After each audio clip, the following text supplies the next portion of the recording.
1800 hours Pakistan Standard Time. Assalamu alaikum. This is Radio Pakistan. The news read by Muhammad Zubair Khan. First, the headlines. Prime Minister assuring Pakistan's full support has appealed to the world to provide emergency assistance to the people of Afghanistan braving the devastating floods. Information Minister says the government is constituting an inquiry commission to investigate into the allegations of foreign conspiracy leveled by Imran Khan. The United States has expressed determination to work with Pakistan in areas of mutual interests including counter-terrorism and border security. At the United Nations, Pakistan has called for steps to counter growing Islamophobia emerging in new forms of racism, discrimination, and violence against Muslims. Complete strike is being observed in Indian illegally occupied Jammu and Kashmir on the first martyrdom anniversary of senior APHC leader Muhammad Ashraf Sehrai today. In Germany, protest was staged on the occasion of Indian Prime Minister's visit over the violence against Muslims and other minorities in India. UN Secretary General says resolution of problem of global food security not possible without restoring Ukrainian agricultural production, Russian food and fertilizer. And now the news in detail. Prime Minister Shehbaz Sharif has expressed solidarity with the people of Afghanistan facing loss of lives due to severe floods in 10 provinces.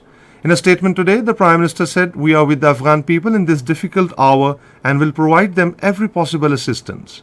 He said directions have been issued to send an emergency aid to the affected population. The Prime Minister called upon international community to come forward and provide emergency assistance to the Afghan people in the wake of devastating floods. He also urged Organization of Islamic Cooperation to intensify its efforts in assisting the affected Afghan people through the Afghan Humanitarian Trust Forum. Shehbaz Sharif said floods could worsen the situation of ongoing humanitarian crisis in Afghanistan and said if timely action is not taken, the number of casualties could go up.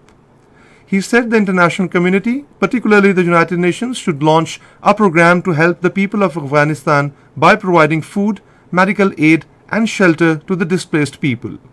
It is pertinent to mention that at least 20 people died and 30 others injured in flash floods caused by heavy rains in more than 10 provinces of Afghanistan.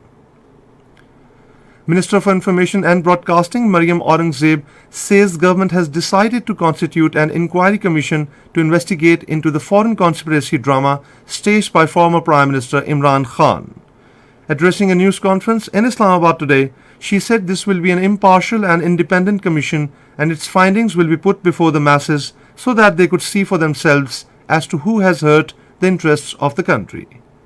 Information Minister said the TORs of the inquiry commission will be finalized in the next cabinet meeting. She said head of this commission would be a person of credibility on whom nobody could raise a finger. Maryam Aurangzeb said those who are hurling allegations of foreign conspiracy will have to face the law after the findings of the inquiry commission. She said former Prime Minister Imran Khan has also given a schedule of public meetings in order to protect the corruption of his front person Farah Gogi. Information Minister said present government under Prime Minister Shehbaz Sharif is striving to provide relief to the people. She said inflation will be decreased by bringing down the prices of essential items. Maryam Aurangzeb expressed government's determination to protect freedom of expression which had become obscure in the last government. Chairman Pakistan Ulama Council Hafiz Tahir Mahmood Ashrafi has asked PTI leader Shiri Mazari to take back her letters sent to world organizations regarding arrests in connection with recent deplorable incident at Masjid-e-Nabawi sallallahu alaihi wasallam in Medina Munawwara. Addressing a news conference in Lahore this afternoon, he terming the act of writing letter by PTI sad. He said all parties are strongly condemning this unfortunate incident of victimizing Shahzan Bukti and Maryam Aurangzeb. He said it is Prime Minister Shehbaz Sharif's special direction not to register any FIR on the basis of political enmity.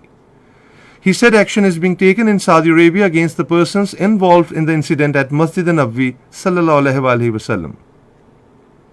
The United States has expressed determination to work with Pakistan in areas of mutual interests, including counter-terrorism and border security. At his press briefing in Washington, D.C., State Department spokesperson Ned Price said his country values bilateral relationship with Pakistan. The spokesperson reiterated condemnation to the terrorist attack at the Karachi University. He said a terrorist attack anywhere is an affront to humanity everywhere. This is Radio Pakistan. Pakistan has called on the United Nations to take steps to counter growing phenomenon of Islamophobia, which has emerged as a new form of racism characterized by hate speech, discrimination, and violence against Muslims. Speaking at the UN General Assembly, Press Counselor at Pakistan Mission to UN, Maryam Sheikh, said Islamophobia is a reality.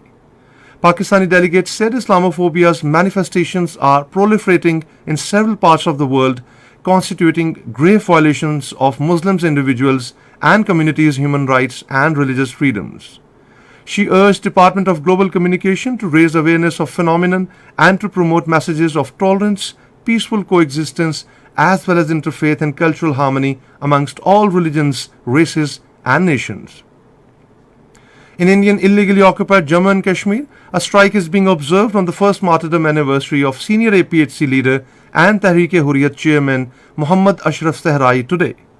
According to Kashmir Media Service, defying strict orders by Indian forces, the business community closed their shops in several areas of Srinagar and other major towns of the valley to mourn the custodial killing of Muhammad Ashraf Sehrai in Jammu's Udhampur jail on this day last year. Prayer sessions were also held in many parts of the Kashmir Valley despite military siege.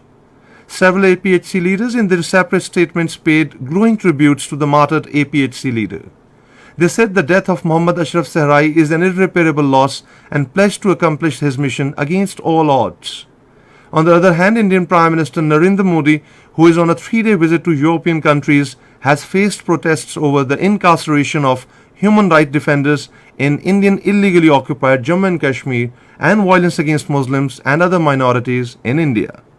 When he was receiving Guard of Honor by National Guards in Germany, protesters shouted "Modi down, down" slogans. They also carried banners reading "Stop Genocide in India" and "India is a fascist state." United Nations Secretary General Antonio Guterres has said the problem of global food security cannot be solved without restoring supply of Ukrainian agricultural production and Russian food and fertilizer output to the world market. Speaking during a courtesy visit to Borno State in Maiduguri, Nigeria, the Secretary General said the United Nations has called for an extra $351 million as part of the overall $1.1 billion for the humanitarian response plan for Nigeria. President of Nigeria, Muhammadu Buhari, said the continent was concerned that attention on Russia and Ukraine could crowd out other issues. The United States is ready to provide security insurance to Sweden during its possible application process to NATO. Sweden's foreign minister, while speaking to Swedish public broadcaster following her meeting with US Secretary of State Antony Blinken, said there is great interest on the part of the United States for Sweden and Finland joining NATO. According to media reports, Finland and Sweden agreed to file their applications for NATO membership together in mid of May. Japanese Prime Minister Fumio Kishida says Japan will use nuclear reactors to help reduce its own and other countries' dependence on Russian energy. Delivering a speech at the Guildhall in London, he said Japan would address the vulnerability of its own energy self-sufficiency by broadening where it buys energy from, promoting renewables, and using nuclear power to diversify its sources of generation. And finally, the weather report. Hot and dry weather is expected in most parts of the country during the next 12 hours. However, rain, wind with thunderstorm is expected at isolated places in Upper Khyber Pakhtunkhwa, Kashmir and Gilgit-Baltistan. And that is the end of the news. For more news and analysis, log on to our website radio.gov.pk and also watch live video streaming of our bulletins on the link facebook.com/Radio Pakistan News Official.